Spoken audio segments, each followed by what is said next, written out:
안녕하세요, 여러분. 책돌이 아들의 아들입니다. 오늘은 40 훌륭한 사람 김구 라는 책을 읽어볼 건데요. 일단 지은이는 방현석, 그 다음에 출판사는 웅진다책. 그럼 바로 시작해 보도록 할게요. 김구는 훌륭한 사람과 친구가 되고 싶었어요. 그래, 얼굴을 보고 사람을 알아보는 관상 공부를 하자. 책에 나온 내용을 익히려고 거울을 보던 김구는 크게 실망했어요. 잘생기지도 못한 데다 부기를 타고난 얼굴도 아니었거든요. 다시 책을 펼쳤는데 한 구절이 눈에 쏙 들어왔어요. 사람은 얼굴이 훌륭한 것보다 몸 훌륭한 것이 낫고 몸이 훌륭한 것보다 마음이 훌륭한 게 낫다. 김구는 갑자기 마음이 환해졌습니다. 나는 평생 마음 훌륭한 사람으로 살아갈 거야. 나라가 어지러웠습니다. 일본은 우리나라를 빼앗으려고 했어요. 관리들은 가난한 백성들을 깔보고 억눌렀어요. 참다 못한 사람들이 일본을 물리치고 양반 상놈 차별 없는 나라를 세우자고 일어섰습니다. 동학군이라는 농민 부대가 만들어졌지요. 동학군을 띄워준 김구는 용감하게 싸웠습니다. 그러나 신식 무기를 가진 일본군에게 상대가 되지 않았어요. 김구는 눈물을 머금고 물러서며 생각했습니다. 마음이 훌륭한 것만으로는 부족하다. 겨울이 끝날 무렵 김구가 대동강을 건너게 되었습니다. 얼었던 강이 녹으면서 수많은 얼음덩어리들이 강물을 따라 떠다녔어요. 김구가 탄 나룻배가 얼음덩어리들에게 갇혀버렸지요. 사람들이 겁에 질려 울음을 터뜨리자 김구는 침착하게 외쳤어요. 온다고 살 길이 생기진 않아요. 힘을 합쳐서 얼음덩어리를 밀어냅시다. 큰 얼음덩어리 위로 뛰어내린 김구는 작은 얼음덩어리들을 밀어내기 시작했어요. 다른 사람들도 힘을 합쳐 무사히 강기슭에 도착할 수 있었습니다. 김구가 나루터 주막에서 아침을 먹는데 수상한 사람이 눈에 들어왔어요. 두루마기 아래로 일본군이 쓰는 칼집의 끝이 살짝 보였습니다.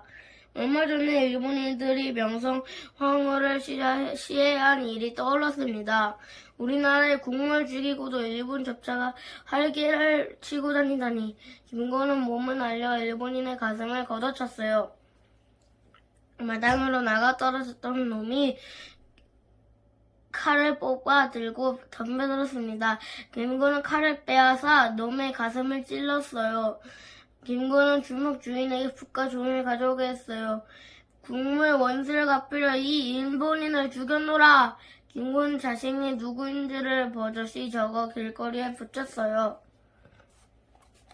일본인을 죽인 죄로 붙잡혀간 김구는 결코 고개를 숙이지 않았습니다. 재판을 받으면서도 일본 경찰관이 향해 호통을 쳤습니다. 이 나쁜 놈들아! 어찌하여 감히 우리의 국모를 죽이느냐? 내가 너희 임금을 죽여 나라의 지옥을 씻고 헤맬 것이다. 일본 경찰관은 어찌할 바를 몰라 허둥거렸습니다. 김구는 재판관으로 나온 우리나라 관리들도 매섭게 꾸짖었습니다. 나라의 원수를 눈앞에 두고 어찌 재상과 간직을 탐한단 말이오. 재판관들은 얼굴이 황당무가 되었어요. 김구는 감옥에서 책을 읽고 죄수들에게 글을 가르치며 지냈어요. 어느 날 아침 김구를 사형시킨다는 소식이 전해졌어요. 죄수들은 눈물을 흘리며 슬퍼했지만 김구는 태연하게 책을 읽었습니다. 내 목숨이 아까웠다면 집에서 잡으러 오길 기다렸겠는가? 마침내 감옥 문이 열렸어요. 눈도 깜짝하지 않고 앉아있는 김구에게 간수가 달려와 소리쳤어요. 황제폐하의 명령으로 사형집행이 정지되었습니다. 감옥에서 나온 김구는 일본의 감시를 피하려고 황해도로 갔어요. 그곳에서 농장을 관리하는 일을 하며 학교도 세웠어요. 김구는 부모님이 아이들을 학교에 보내도록 농장 규칙을 만들었어요. 아이를 학교에 보내면 가장 좋은 논 2마지기를 더 주고 학교에 보내지 않으면 농사짓던 논 중에 2마지기를 거두어 드린다는 규칙이었어요. 김구가 관리하는 농장의 아이들은 모두 학교를 다닐 수 있었어요. 일본의 탄압이 날로 심해졌어요. 김구는 중국 상하이에 있는 대한민국 임시정부로 찾아갔어요. 저에게 임시정부의 문지기를 지켜주십시오. 김구는 가장 낮은 자리를 원했지만 임시정부의 국무총리 안창호는 김구를 경무국장에 임명했어요.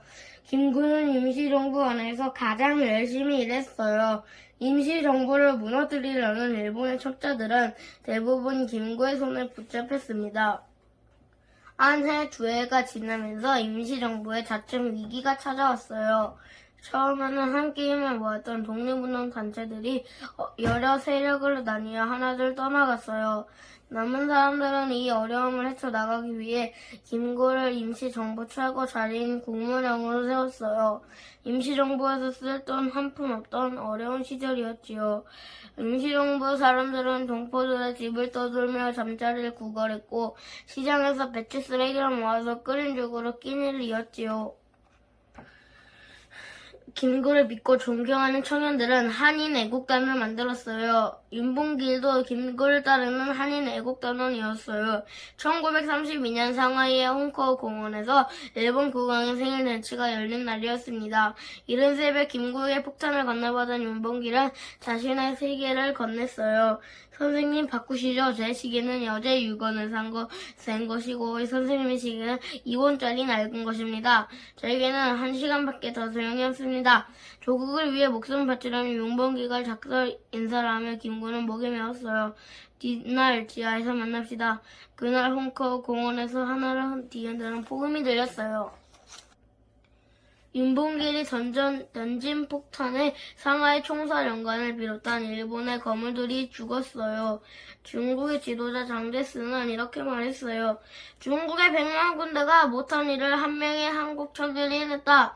멀리 미국과 멕시코에 사는 교포들은 독립운동 자금을 모아 임시정부로 보내왔어요. 김구는 윤봉길이 목숨을 바쳐 얻어낸 기회를 헛되하게 만들지 않았어요. 김구는 마침내 대한민국의 군대 한국광복군을 만들었어요. 1945년 8월 15일 일본이 연합군에 항복을 했습니다. 한국광복군이 국내로 들어가 싸우려고 기다리던 중이었어요. 김구는 기쁨보다 아쉬움이 더 컸어요. 우리의 손으로 일본의 항복을 받아냈어야 했는데 김구는 꿈에 그리던 조국으로 돌아왔어요. 독립운동에 목숨을 바친 유가족을 돌보고 가난한 아이들 위한 학교를 세웠어요. 나라를 되찾은 기쁨도 잠시 북쪽에서는 소련군이 지원하는 김일성이 권력을 잡았고 남쪽에서는 미군이 지원하는 이승만이 단독 정부를 세우려고 했어요.